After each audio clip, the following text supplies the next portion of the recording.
আসসালামু আলাইকুম বন্ধুরা, আপনারা দেখছেন সিঁদুরের মূল্য নাটকের ৩১২তম এপিসোড। ভিডিওটি শুরু করার আগে একটি লাইক দিন, শেয়ার করুন, চ্যানেলটি সাবস্ক্রাইব করতে ভুলবেন না। তো চলুন শুরু করা যাক। ভিডিও শুরুতে দেখা যায় বড় দাদি মিশ্রিকে বলে, যদি তুই সত্যি সত্যি অনু হতি তাহলে কতই না ভালো হতো। এটা বলে বড় দাদি সেখান থেকে চলে যায়, আর মিশ্রি সেই কাজগুলো পরিষ্কার করতে থাকে। তখন সেখানে অর্জুন আসে। তখন মিশ্রি তাকে বলে, পৃথিবীতে আমি প্রথম মানুষ যে নিজের শ্রাদ্ধে নিজেই সশরীরে উপস্থিত। তখন অর্জুন তাকে বলে, পূজা তোমার জন্য হচ্ছে না, শাশুড়িমার জন্য হচ্ছে, বোকা মেয়ে। তখন মিশ্রি হাসে, আর অর্জুন তাকে বলে, তুমি এইভাবেই হাসি খুশি থেকো, বাকিটা আমি আর শাশুড়িমা দেখে নেব। আর তখনই কেউ একজন সিঁড়ি দিয়ে ওপরে উঠে যায় এবং মিশ্রি সেটা দেখে ফেলে। মিশ্রি সেটা দেখতে তার পেছনে পেছনে চলে যায়। এদিকে অর্জুন সেই কাঁচ পরিষ্কার করতে থাকে। অন্যদিকে মিশ্রি সেই মেয়েটার ফলো করে এবং পেয়েও যায়। তখন তাকে বলে, তুমি এখানে কেন, আর এই বাথরুমে কি করছো? দেখুন, কিছু তো বলুন। আমি এই কথা জিজ্ঞেস করছি কারণ আমি অর্জুনের ওয়াইফ আর এই বাড়ির বউ। তখন মেয়েটি বলে, মিথ্যে কথা বলছিস কেন?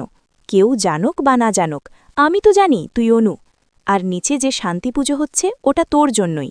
তখন মিশ্রি তাকে বলে, আপনি আমার ব্যাপারে জানলেন কি করে? কে বলেছে আপনাকে? আর আপনার চেহারা ঢেকে রেখেছেন কেন?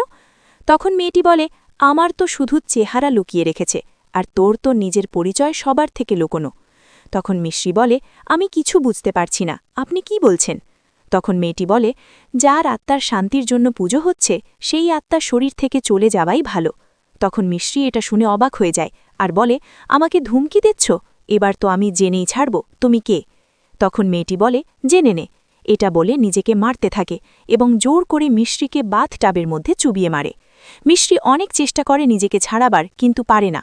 পরে মেয়েটি তার মুখ দেখায় এবং সেটা হলো প্রিয়া। তখন সে ভাবতে থাকে কি করে তার এই অবস্থা হয়েছিল। তখন সে আগুন লাগানো জায়গা থেকে কোনো রকমে চলে আসে, ডক্টরকে দেখিয়ে নিজে বেঁচে যায় এবং প্লাস্টিকের সাহায্যে নিজের চেহারা পাল্টে নেয়। তখন প্রিয়া বলে, আমি তোর থেকে তোর পরিচয় নিয়েছিলাম, আর তুই আমার পরিচয় জ্বালিয়ে দিয়েছিস। কিন্তু প্রিয়া থেকে পেছন ছাড়ানো এত সহজ নয়। তোর মনে হচ্ছিল না আমি তোর আশেপাশে কোথাও আছি? হ্যাঁ, আমিই ছিলাম তোর আশেপাশে। আজ আমার নতুন জন্ম হলো, আজ আমার খুশি হওয়ার জন্মদিন, কিন্তু তুই তো আমার জন্য কোনো গিফট নিয়ে আসিসনি। থাক, আমাদের দুজনের মধ্যে কিসের ফর্ম্যালিটি? এটা বলে মিশ্রির হাত ধরতে চায়, আবার ছেড়ে দেয় তাকে জলের মধ্যে। এদিকে অর্জুন মিশ্রির খোঁজ করতে করতে ওপরে উঠে আসছে। এদিকে প্রিয়া জলে কারেন্ট দিতে থাকে আর নিজেই খুশি হয়ে ডান্স থাকে। এদিকে অর্জুন এসে মিশ্রিকে দেখতে পায় জলের মধ্যে। তখন কারেন্ট অফ করে মিশ্রিকে তুলে নেয়। অর্জুন মিশ্রিকে ঘরে নিয়ে এসে সবাইকে ডাকতে থাকে আর বলে ডাক্তারকে ডাকতে। অর্জুন মিশ্রির হাত পা ঢলতে থাকে। তখন বাড়ির সবাই চলে আসে। সবাই জানতে চায় কি হয়েছে মিশ্রির। অর্জুন সবাইকে বলে, এই তো মাতা রানীর মেয়ে, ওর কিছু হতে পারে না। তারপর সেখানে ডক্টর আসে। তারপর ডক্টর এসে মিশ্রিকে চেক আপ করতে থাকে। এদিকে অর্জুন পাগলের মতো করতে থাকে। ডক্টর বলেন, মিশ্রি আর বেঁচে নেই। এটা শুনে বাড়ির সবাই অবাক হয়ে যায়। আর এভাবেই আজকের পর্বটি শেষ হয়। ভিডিওটি ভালো লাগলে একটা লাইক এবং শেয়ার দিন এবং চ্যানেলটি সাবস্ক্রাইব করতে ভুলবেন না।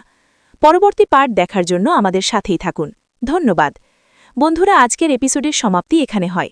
ভিডিওটি ভালো লাগলে একটি লাইক দিন, শেয়ার করুন, চ্যানেলটি সাবস্ক্রাইব করতে ভুলবেন না। পরবর্তী পার্ট দেখার জন্য আমাদের সাথেই থাকুন। আল্লাহ হাফেজ।